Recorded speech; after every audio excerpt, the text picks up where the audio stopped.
Hey, everybody, and welcome back to another episode of Adventures in Machine Learning. This week on our panel, we have Francois Bertrand. Hello. Ben Wilson. Hello, hello, hello. I'm Charles Max Wood from devchat.tv. Quick shout out about devinfluencers.com/podcast. So that's just me talking about how to be an influencer and grow your reach. This week, we're going to be talking about, well, it's kind of interesting because we were talking before the show and we kind of meandered our way through, so I'm not really sure what to call it, but we asked Ben what he thought was coming down the pipe, so to speak, in the machine learning world. And Ben, you were telling us that it's hard to predict because it's moving so fast. And then we started talking about why. And you kind of want to summarize what we were talking about before the show, and then we kind of pick things up from there? Yeah, I mean, there's a lot of uncertainty about what the future of standardization in ML is going to be. I like to think of it as we're in the place right now in the applications of ML and large-scale data science where the software development industry was back in the early 90s. Some people had it figured out and it was all tribal knowledge within their companies.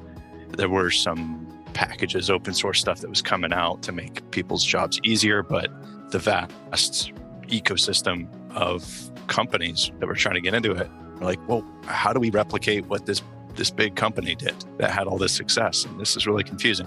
I think we're in that spot right now. A lot of people are building tooling to make stuff like MLOps a little bit easier. And there's a lot of confusion around what is needed, what is not needed, what should be learning about and paying attention to. And it's a highly fluid situation right now with where the future of this profession really is. But it's an exciting time as well. And as standards start coming to be a part of how people do their jobs and the general knowledge and understanding that people have, in applying these techniques to solve problems at companies, it's gonna make everything a lot more successful, stable, and predictable.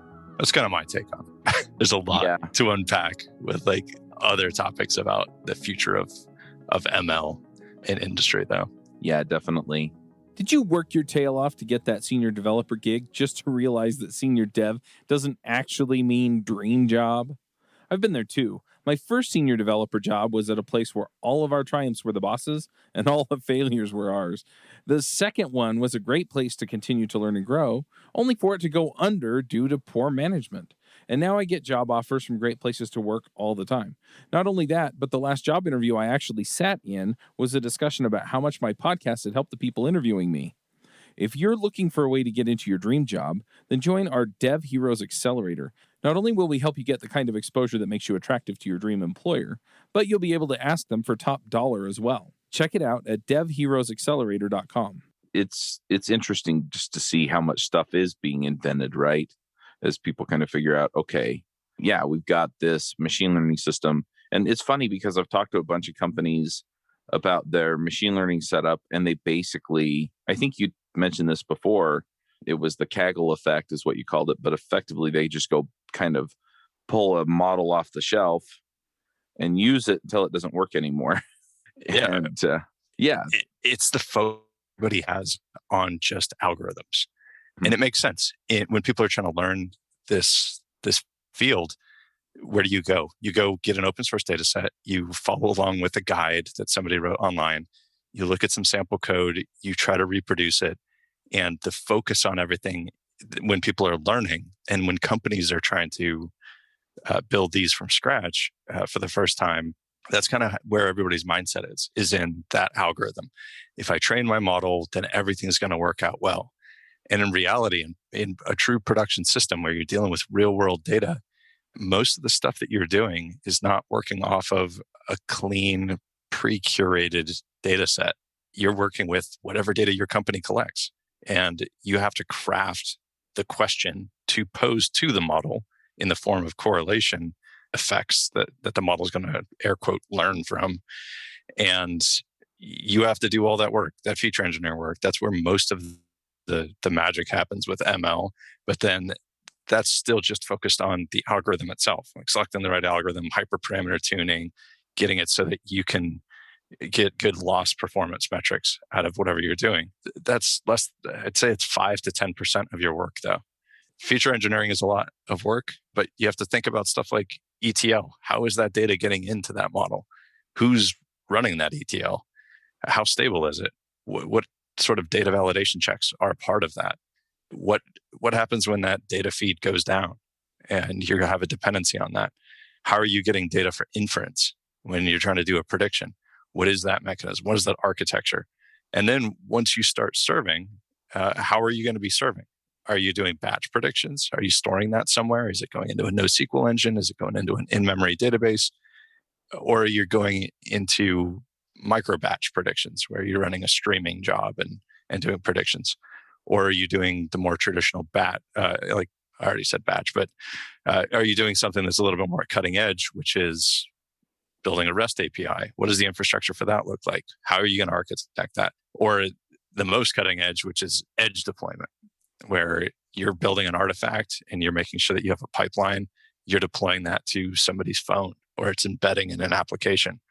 All of those considerations, that's where the challenge is with production ML, is the ancillary around the algorithm. Yeah, that definitely feels like that's the it feels like that people talk about it a lot, but still not enough. That it's 95%. It's like a star athlete where 99% of the time is done doing training and preparation, and it's only you only see the game and the glorious play, and everyone focuses on that, but it's all about a lot of work in the background. So it's like 90% of your work is to prepare the data and the workflow and everything you mentioned. But it's really the glorious part where you see a score. You're focused on that last part, which is where you get an actual number that says, oh, the algorithm's good or not good, but it's all the work leading up to that might be the most important and time consuming, or Man, Francois, funny. I'm going to steal that analogy going forward. I actually see the role of the data scientist as the coach. So you're prepping your athlete, like your star performer, your model, your baby, whatever. But the role of the data scientist, to answer what you were saying earlier, Charles, is about when it goes into production, what do you do then? Production release for ML, that's the start of its life cycle. And a lot of your other work that comes along is monitoring that. Like, how well is it performing? Am I solving the business need? Have I talked to the business and said, here's what we're planning on building. This is what it looks like. Are you okay with this? Is this a good solution? And then constantly looking at it, maybe daily, maybe an automated system is built that you have to monitor that in real time. Maybe it's something you check weekly and say, here's the report of how this is performing. And one bit of advice that I always give anybody, any data scientist who's trying to put something into production, I ask them, like, hey, has the business asked for some cadence of reporting on this? And if the answer is yes, then you better build something, or you're going to be in a lot of trouble. If the answer is no, then you should be very afraid about what you just built, because nobody cares if it works or not. And that's dangerous. So build monitoring anyway, but you have to provide attribution to say, this is the value my job, my work, and my project is bringing to this company. And you have to push that narrative and say, don't be dishonest, but honestly providing, here's the results of this, and here's where we need to improve or change. It's interesting though that you're bringing this up, because I'm going to back up just for a minute. So I've been training for a marathon. I actually came down sick like the day before the marathon I was supposed to run last. So I'm registering for another one now. But when you run the marathon, I mean, you do all that training, right? And what's funny is that nobody gives you any credit for running the 22 or 24 miles the couple weeks before the marathon in one go, right? It's the 26.2 where they put a chip on you and have you run down the road that you get all the credit for. And the way you're talking about this, it just really kind of identified with that. It's the same thing. I was a swimmer in high school, and you're up at 5:30 in the morning. You're back in the pool in the afternoon. And then effectively what happens is when it's time to perform for the marathon, it's just another run, right? For the swim, it's a couple of races, but it's not that different from what you're doing when you're training. And yeah, I think people discount a lot of that. The other thing that I wanted to throw out there, though, and I hadn't really thought about this before, and you're pointing this out, Ben, is that for most of the programming that I do in like web development stuff, whether or not it works is pretty clear, right? Something shows up on the page or it doesn't. But with the machine learning, it's like, yeah, let's say it's a recommendation engine, right? So you're building Netflix 2.0 or whatever, right? And so, you have your version of Netflix and you're putting the recommendation engine in. Well, how do you know it's working? Well, it's working if you get more lift of people clicking to watch another video or something, right? Yes. It's that kind of monitoring. And so you don't know if you have a right answer or the right answer or anything close to a right answer until you actually pull the trigger and deploy it and then see what changes. And that's the thing that really struck me with what you're saying there is just, yeah, it's not a cut and dried success. You walk through the tutorial, and if you're getting the same result as the people in the tutorial out of the same data set or something close, you did okay. But then you go to the real world data and it's like, oh, did we prune enough of the outliers to get a generalized enough case to give it, or do the outliers matter? Or, talking about the coaching and stuff like that, right? Am I giving it the right inputs? Am I telling it the right stuff so that I'm getting the right kind of output? And when I change things, how am I measuring and what am I measuring against? Anyway, it's really fascinating to me just to see how it all kind of rumbles through. And this rabbit hole goes very deep. It's a great example that you brought up with Netflix. A lot of people in the ML community use that as a reference when they're talking about recommendation systems. Nobody knows at Netflix exactly what they're doing, but most people have a general idea. And you can sort of reverse engineer how some of the carousels work when you think about it. And you can even mess around with your own account and see like, hey, if I start doing these things, how do my recommendations change? Right. But let's say that Netflix starts pushing new content that they're producing in sci-fi. They have a big push. Like, hey, we're releasing The Witcher. We're releasing all this new content that's catering to this audience. The ML team has to start adapting to that because the content is changing and the user viewership is changing. What happens when people get tired of watching that? Or a new season comes out and the zeitgeist moves from that sci-fi fantasy into action movies. People's tastes change over time. In order to get that shift in your recommender, you have to go back and do things. You have to do heuristics changing. You might have to not just retrain the model. The model for recommender has to retrain all the time anyway, but you have to do stuff with that. So your code is changing continuously. But for monitoring of performance, if the business says, hey, data science team, like we really need to push this narrative in this recommender, or this is very important to us to get visibility. Not only are they having to do that code change, but they have to do A/B testing. And that A/B testing, which is heavily borrowed from your field, Charles, actually, it's when you do a UI change, a UX change or something, that A/B test. Well, for ML, when you're talking about complex interactions with recommendations and how it might affect sales, you have to do statistical validation of that. And sometimes that data that you're collecting is not Gaussian. It's not normally distributed. You could be having a Pareto distribution. You could have non-parametric tests that need to be run.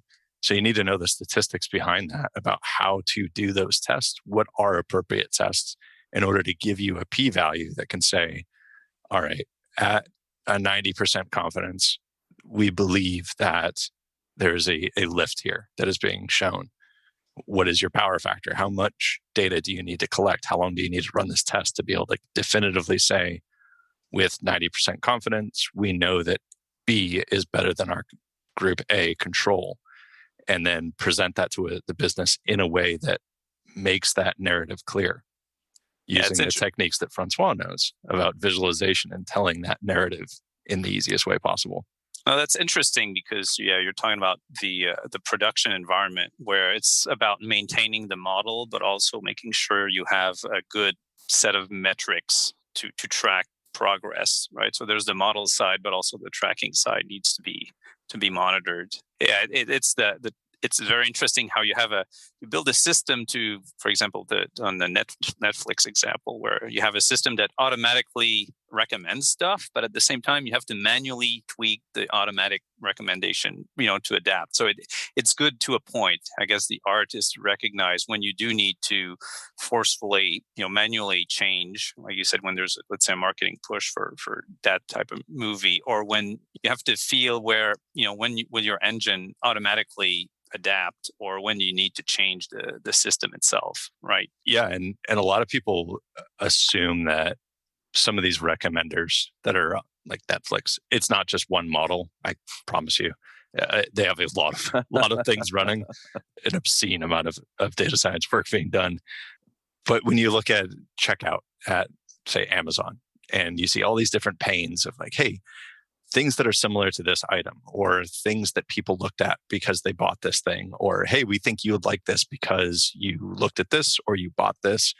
And all of those are powered by machine learning, but they're all different algorithms and they all have different rules associated with them.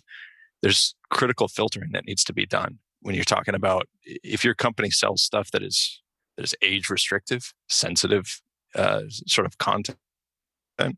The ML team has to go and filter that stuff for particular users. You need to do a lot of work after the modeling phase. And all of that is code that you have to maintain, change, troubleshoot, debug, and do testing on. And actually, what you just said about A/B testing, I had not realized fully how important that is, because in video games where I mostly work is really, especially on the mobile side, you constantly are doing A/B testing to optimize the monetization of titles. But in the machine learning, I guess it's kind of related, but I don't hear that a whole lot in the ML discourse, at least on the surface, where it feels like that could be very important, and that feels like a kind of a structural pain in the ass to incorporate A/B testing into production. And that feels like something that people may want to put more thought into, at least at the architectural level, when they start putting things into production, saying, okay, how can we easily split doing A/B or ABC testing within, and how do we split our population of testing, not necessarily with, people, but, just test cases, and then making sure you get reports. That feels like I don't know if you've seen a lot of that in production, but yeah, it feels like a valuable yet maybe under represented problem. Yeah, I mean, the hype is so real right now with ML that everybody is trying to just get to first base. They want to get something out there. They're struggling with that too. I mean, this is not simple stuff. So just getting to MVP production release is what everybody's myopically focused on, who are just getting into ML and buying into the hype train. The companies that have been doing this for a while, or that have ML as a core part of their business, they already have this figured out. The problem is there's so much work involved in building that they're not going to share that with the world. Nobody's going to open source something that they spent 2 years building a framework on that has proper monitoring, cohort analysis, statistical testing, generation of A/B test groups for particular test cases, using mixed effect Bayesian models to estimate what mixed test conditions are. So if you're doing A, then B, C, B, D, C, F tests, and you're comparing like what are the impacts of these. A company that has that grokked and figured out and built, that's so proprietary to their company that if they're ever going to release something for the rest of the world to use, it's going to be so stripped down and unuseful that nobody's going to be able to do anything with it, because the magic is in the details. So I have clients that I work with that have this figured out. It's super cool to see. I'm not going to talk about it, but about their implementations, but I've seen some pretty sophisticated things. But the vast majority of people I interact with, it's not even on their radar. They're not even thinking about it. You don't know what you don't know, since they've never had to suffer through those questions from executives saying, hey, we just sunk $850,000 into this project and we paid your team $1 million over the last year and a half in salary. How's that model you've been working out for us? How much money has it generated? It's costing us $30,000 a month to just run this thing. What's the ROI here? And if you're not prepared to answer that question, good luck. It's going to be a very painful time for you. How do I know this? I've lived through it and lived through that pressure and stress of saying, I don't know what this is doing to the business, and then spending 3 months writing 10,000 lines of statistical processing code in order to answer the question definitively to the level of specification that a CTO wanted. And then saying, hey, it's 11% lift, and I'm estimating that we made $47 million from this. There you go. If you have that prepared up front, just it's in your back pocket, and you're ready to say, hey, business, this is how much money we made. This is why I'm asking for a 5 additional headcount and to do these other 3 projects. Here's the evidence of how good this can be for the business. That's what makes ML more successful at a company. So if you're not even thinking of that, not even thinking about how do I communicate this to the business in the terms that they want to hear, which, newsflash, spoiler alert, it's all about money. So regardless of what you're using a model for, if you're not translating that into money in some form or fashion, nobody's going to care at the executive level. So true. That is so true. I mean, occasionally they'll have some other initiative that's not money driven, but it's pretty rare. Yeah, I think that was a brilliant way to really make that crystal clear. I think that was very, very interesting. Yeah, I guess. I mean, there's a lot here, right? It's okay.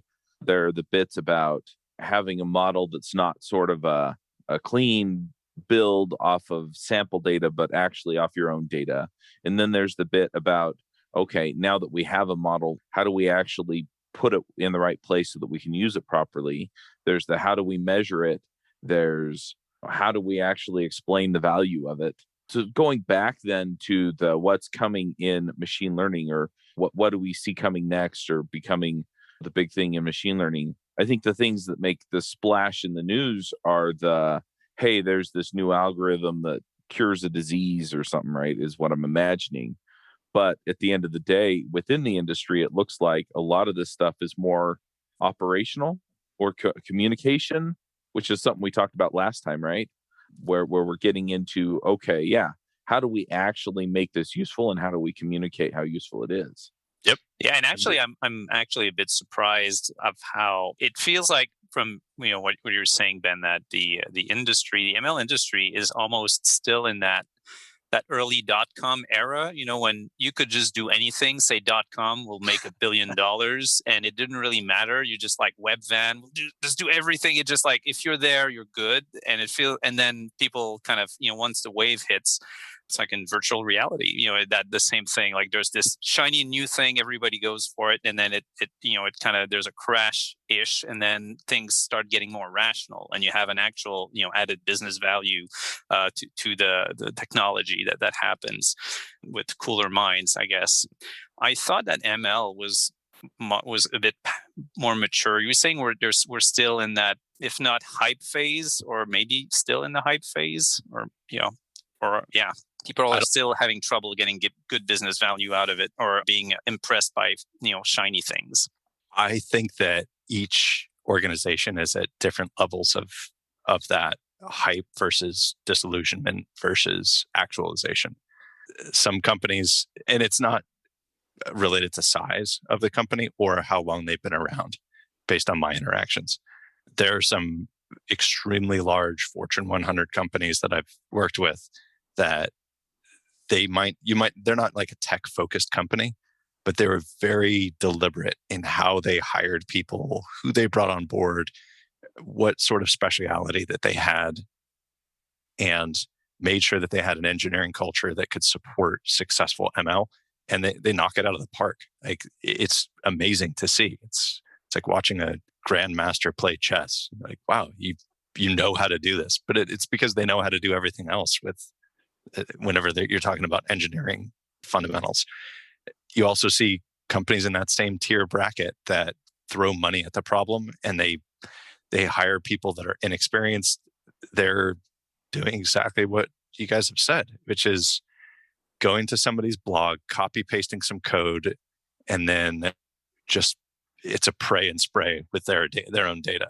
They're just trying to make it work and hacking their way through it, usually creating unmaintainable code, not having proper business practices about communication and presentation, and then not being able to deliver on the promises that everybody got so excited about.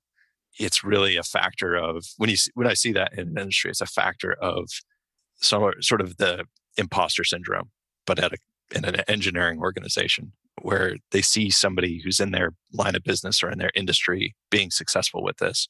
We need to copy what they're doing. And they don't know, they haven't gone through the pain that other company went through of messing up dozens, if not hundreds of times on the road to enlightenment of figuring out, oh, this is all the stuff that we need to do to make this successful. Sometimes people can talk to experts in industry. They can talk to a consultant, be like, hey, just break it down for us. Let us know exactly what we need to do here, and we'll implement that. Usually it's process-based and not so much focused on technology or algorithms or anything like that. So the hype is still there for people that are unaware of how to do it because they haven't gone through the pain of it.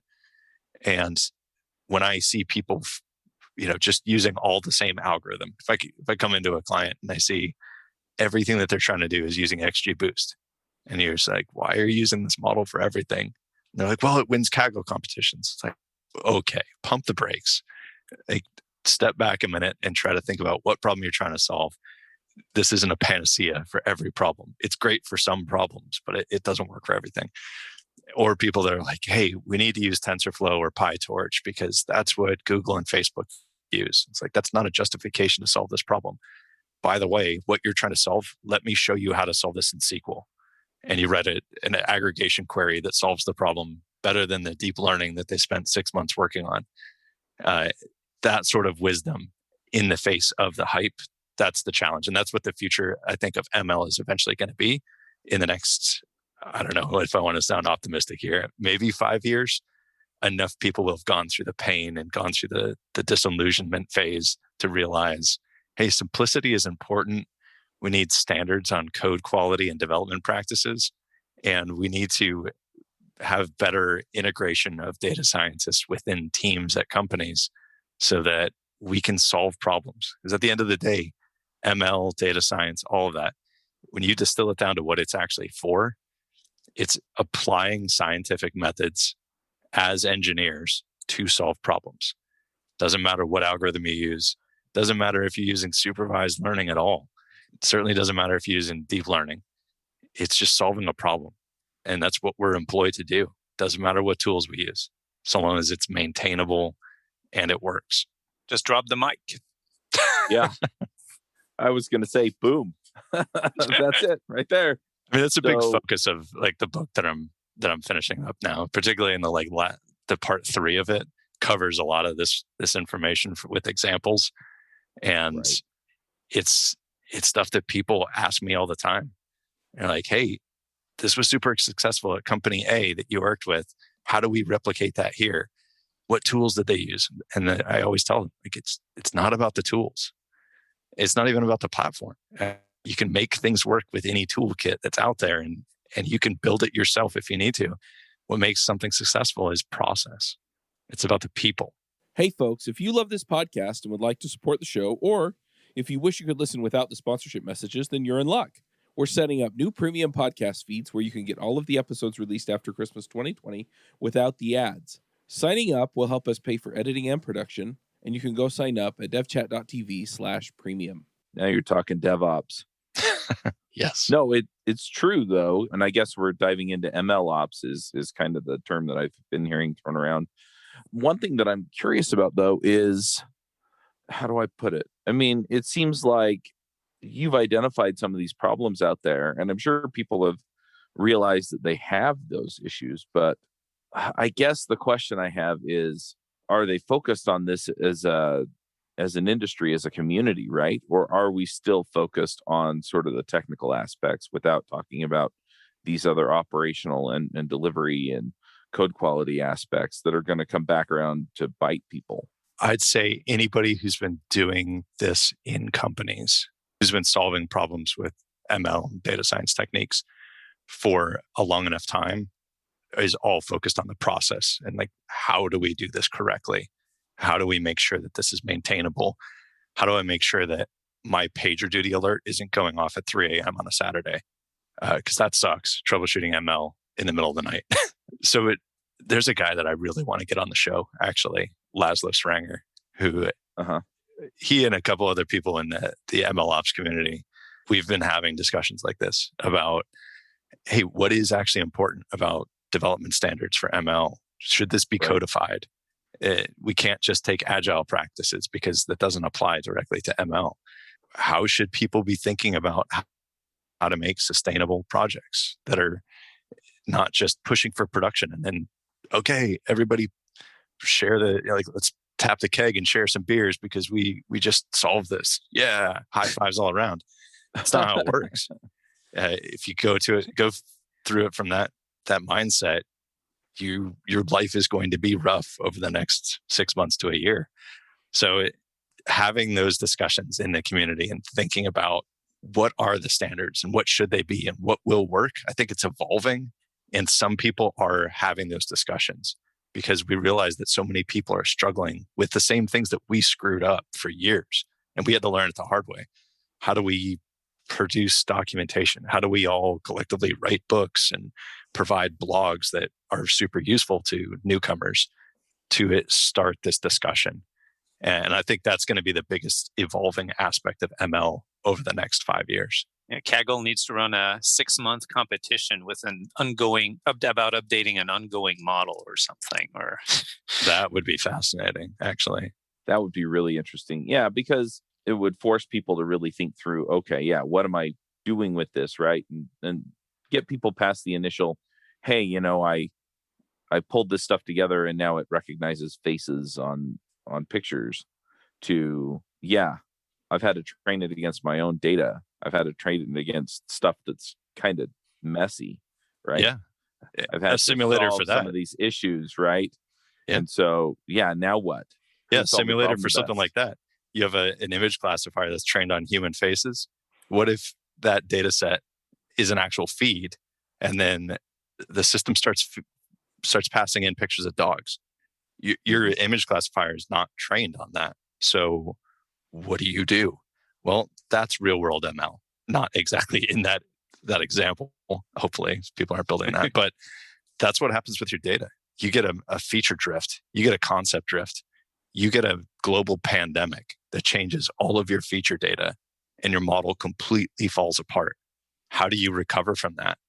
Well, if your code sucks and it's unmaintainable, you can't figure out what you wrote 3 months ago, how are you going to fix it? Do you refactor the entire project from scratch? Do you just cancel it and say, hey, we actually can't fix this? Weren't there actually, like in the early pandemic, like they had trouble with supplying toilet paper and all these algorithms for supplying things, just had a huge spike and didn't know how to handle it? Or I thought I read something about it. I thought it was kind of funny, a good example of just the data completely changing overnight for no reason you couldn't foresee. Yeah. A lot of our global logistics supply chain is based in ML algorithms.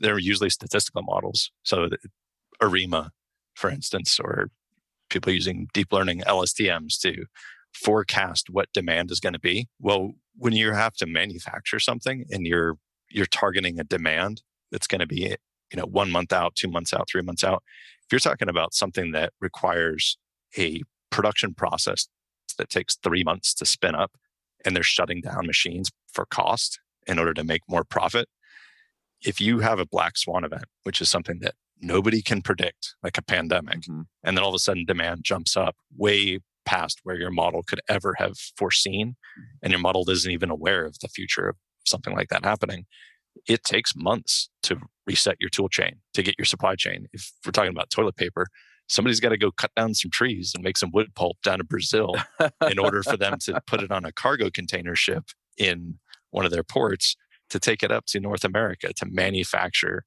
that toilet paper. Well, those machines, that entire factory line in North America has to turn on. People have to do maintenance on those before they can turn them on. It takes months to get all that. And that's why we had all these shortages. People went crazy, bought up stuff way out of proportion with what the forecasts had said. So that happens in ML all the time. Not black swan events. That's pretty rare. But features drift. They constantly drift. Your customer base changes. So the more process you have, the more standard, and I'll use the term ML ops, the more of these tools and processes that you have in place, the easier it's going to be to adapt to those changes and make sure that your model is consistently providing good value to a business. It's job security, right? Keeps you employed, keeps your team successful, makes your company successful. Really, really interesting. All the painful and fun things that you learn when you mess this up dozens of times in your career, like I have. Well, it's fascinating to me too, just the, how do I say it? Just adapting, like people adapting to the world, and then your algorithm adapting to the people, or even the implication that you made on kind of the Netflix example where you've recommended everything to them that they've already seen, right? So now what? And so you have to adapt to the fact that people have been using the engine, right? So you're adapting to them, adapting to the engine, adapting to them. That's the other form of drift, actually, is feedback drift, which is you're introducing changes by the fact that you're actively interacting and modifying reality with your model. How does that pollute your features coming in for retraining? Do you do filtering? Do you have to do some data augmentation to handle that? Do you need to change your modeling approach? All of this stuff is things that you only learn once you've had to maintain a model in production that is actually important to a business. Then you have to get creative and play jazz. And there's no blog that's going to cover that. It's just hearing it from people that have had to do it before. Yep. So interesting. Yeah, feedback drift. I hadn't given much thought to, but yeah, that sounds like I need to sit down. Like, it's like the model is changing itself. It's just like, that's a very, very good one. Well, you think about one of the most common things that a marketing group will do at a company for ML is churn prediction. And you want to identify people that are your customers that maybe they haven't interacted with you in the last 3 weeks. You don't know why. You could try to send them spam email and annoy them, or it'll never get to them. You could give them coupons, whatever it is. There's some action that you'll take. If they're a whale for your company and you want to bring them back into the fold, somebody's going to interact with them and say, hey, here's some free stuff, or hey, here's some things that you might like. Well, that churn prediction that had a probability of 99.8% that this customer has churned, when you take action, they're no longer churned if they come back. So what do you do when you retrain your model? That data is still there. Now you all of a sudden realize that, I need an additional feature in my model to say, did human at my company interact with human that is customer? So that the model can learn that and realize, okay, there was a correlation that exists here at this temporal effect right after, these events happened, this modified the behavior. But if you don't do that, your model starts falling apart. It'll start predicting churn in the wrong areas. So that feedback gets really complicated. Yeah, that's a great example of it. That's really, really, that makes a lot of sense. So I guess the place that I'm trying to get to with all of this, right? Whether we're talking about, hey, what's coming in machine learning, or where the gaps, I guess, is something we're talking about here, right? What do I do, right? If I'm a machine learning practitioner of some kind and I'm out there doing my thing, what is actionable out of this? Like what should I be thinking about or working on or putting in place now to make my system more robust or more future-proof or whatever? My best advice for anybody asking that, who's working in this profession and is wondering what should I do, is stop thinking like a PhD researcher. Stop insulating yourself from the outside world and thinking that you can figure it all out on your own. You are smart. If you're going through a PhD program and you now are minted as a data scientist at a company, you've earned your spurs. However, a village helps build a good model. Join one of the communities. There are some great communities out there for ML. Data Talks Club, ML Ops community. join those and you get to talk to people such as myself who have done this stuff and work with lots of different companies. We're there to help. You have questions like, hey, and there's too many questions to even put into a single book. I was told by my publisher, stop writing so much. And I was covering maybe 15% of what I wanted to write about in that book. And they're like, if you do all of this, this is going to be a 7,000 page book. I'm like, yeah, I know. There's a lot in this. And I don't even know 10% of ML. So it's too much. So whatever problems you're facing and whatever needs you have, or you just want to rubber duck, ask somebody some questions. Like, hey, what are your thoughts on this? Talk to an expert. We're here to help. Everybody in these communities is super open. We like gregarious. We want to see people succeed. So come into those communities and just ask questions in Slack. Get on the Discord servers in some of these groups. The one for this community. See if you can, ask people questions like, "Hey, how do I do this?" They'll answer. They'll be like, "Hey, here's your 4 options here. Here's the positives and negatives of each. And if you want to share me some code, send it over. I'll give you some feedback and pointers on it." Because there's just too much to learn. I mean, Yep. And it feels like to maybe approach problems with a more holistic mindset, holistic and defensive mindset, as far as watching for what could happen in production, making sure more attention to the data coming in and how it could evolve, and having a good workflow or pipeline for system modification, A/B testing, that kind of stuff. Yeah, definitely. From a tooling and engineering standpoint, pick a platform that you don't have to maintain. You don't want to be rolling your own. That's just wasted effort. Pay somebody to do that for you. From a language perspective, pick something that everybody understands. From a coding perspective, use good architectural practices for engineering development, and make sure that you're writing code in a way that everybody on the team can maintain. And my litmus test for that for everybody, and when I go into a client the first time and I'm like, hey, share me some of your code. I ask them to do something a lot of times. I say, hey, all your code comments that you have throughout your code, can you just remove them and then explain your code live to me on a screen share? But I don't want you to explain your code. I want you to explain a project that one of your peers wrote. And I want to see if you can explain it to me live. And if they can, that's good code architecture. It's simplicity and design. If they start panicking, that's dangerous, because they should be on rotation, maintaining all of the production deployed code. If they can't figure out how that thing works without a whole bunch of walls of text and comments within code, then your code is poorly written, and that's dangerous. So there's a bunch of gotchas in there. And then some of the other tooling with, like what you said, Francois, like monitoring for testing, A/B testing, and just making sure that you're checking for drift. You should have something in place to be watching for that stuff. And the devil's in the details with those as well. So yeah, reach out to an expert and they'll probably give you some pretty good guidance on what to think about. Good stuff. Well, we're kind of getting toward the end of our time. Is there anything else we want to make sure we call out as part of this discussion? None from my side. I'm good. All right, good deal. Well, let's go ahead and do some picks then, and then we'll wrap this up and be back next week. Hey, folks, I don't know if you've noticed, but I've been working a lot on figuring out how to help people become the most valuable developers on their teams, or becoming the top 5% of developers in the field. If you're looking to level up, figure out how to contribute more, get the career you want, get the career that you want that will support the lifestyle you want, then you should check out the Most Valuable Dev Summit. I've invited some of my friends across the community, people that you've heard of, people that have worked on systems that you use on a daily basis, people who have invented new ways of doing things over the years in programming, and I've asked them one question, and that question is, how do you become a top 5% developer?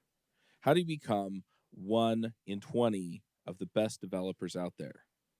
And so we're going to go ahead and have that conversation with them in interviews on the Most Valuable Dev Summit, and you can find that at summit.mostvaluable.dev. Francois, do you want to start us off with the picks this week? Sure. It's another workflow-ish kind of tool. I've seen more and more companies I interact with tell me they use Discord. It's a originally a gaming oriented chat platform where you can create servers, have rooms, and it's more and more people tell me they use this as opposed to Slack and or Skype and that kind of thing. It's you have chat rooms. They use it. Some of them use it as almost like a virtual room with everybody being out for working from home. They found it really useful where you can create rooms.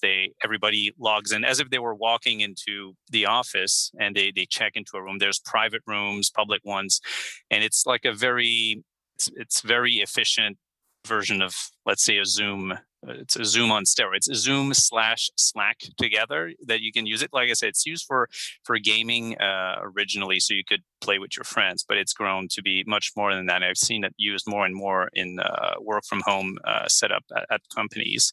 And they say there's really good screen sharing, high frame rate. You can, be a ton of people, let's say in like they call it the cafeteria. And then there's a library, companies split things and everybody have their private meeting rooms when you want to talk to somebody. But that's the way some companies use to maintain a virtual presence, right? As everybody just turn on your camera and you just want to see as if you were at your desk, and then you just mute. And if you want to talk to someone, you can ping them privately, that kind of thing. And it's interesting. I haven't used it myself, but it's definitely gathering steam as far as more and more companies I see using it, and they seem to like it much better than just Slack, a separate Skype, because it's kind of this unified place where you can chat, have virtual presence, and video conference and screen sharing with good performance. Anyway. That's just something to look into if you're. We can look into that as a potential option if you need that kind of thing. Yeah, we use Discord for devchat.tv. We got channels for all the different shows. It's pretty handy for communicating. A lot of times, if there's a problem, that's where I hear about it, is in our DevChat's Discord. And yeah, there are a lot of things that I like about it that I like better than Stripe, or not Stripe, Slack. So. Oh, yeah. wow. Awesome. I'm a fan. There you go. All right. Ben, what are your picks? Oh, I've got a toolkit that some of the listeners may be familiar with, but some might not. One of the most painful things that you can do, particularly if you've been doing ML for a long enough time, you hate tuning your models. It's time consuming, it's boring, and it just eats up a lot of your life when you're getting ready to do all that testing. So built on the shoulders of tools like HyperOpt, which is an automated hyperparameter tuning framework, the past 2 weeks I've been playing around a lot more heavily with Optuna, their open source package for Python hyperparameter tuning. Really slick API, an improvement on the Triaparsin estimator algorithm for determining what the optimized conditions should be. And I've been putting it through its paces with a number of open source data sets and a number of different algorithms. And I'm very impressed with it. So I highly encourage you to check it out. Check out their GitHub page. It's on PyPy and on Conda for you to do a Conda Forge install. So Optuna is the package.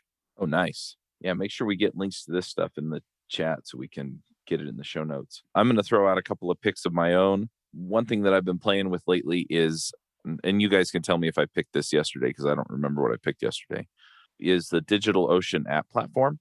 So I've been working on kind of a semi-stealth project.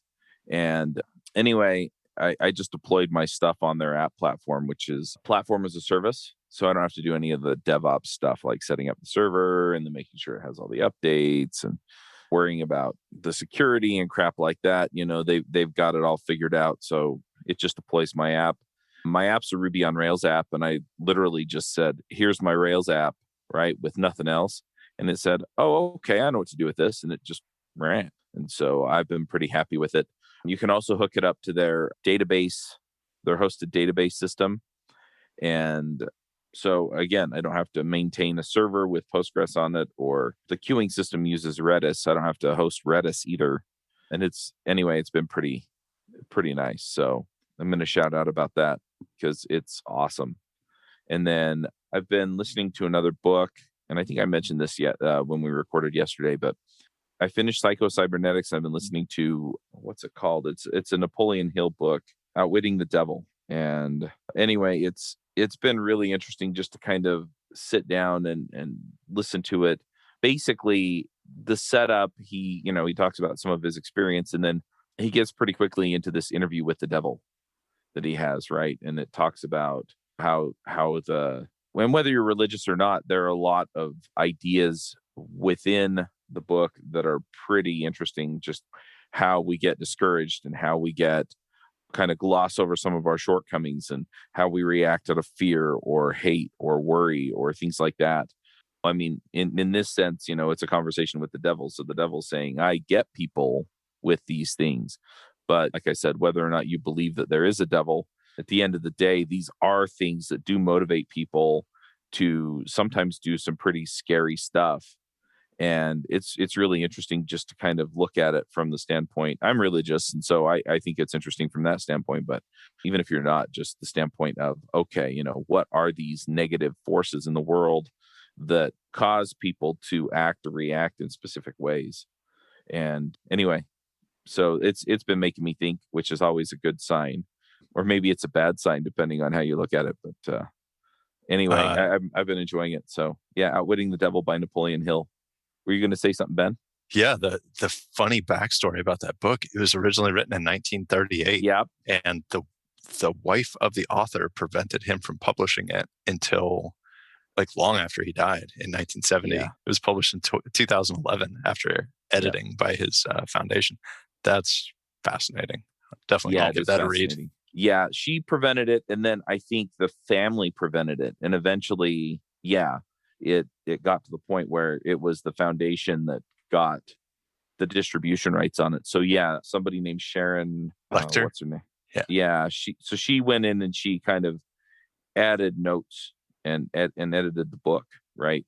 So it's like, hey, here he's referring to this, or hey, he's referring to this. He's quoting from this other work.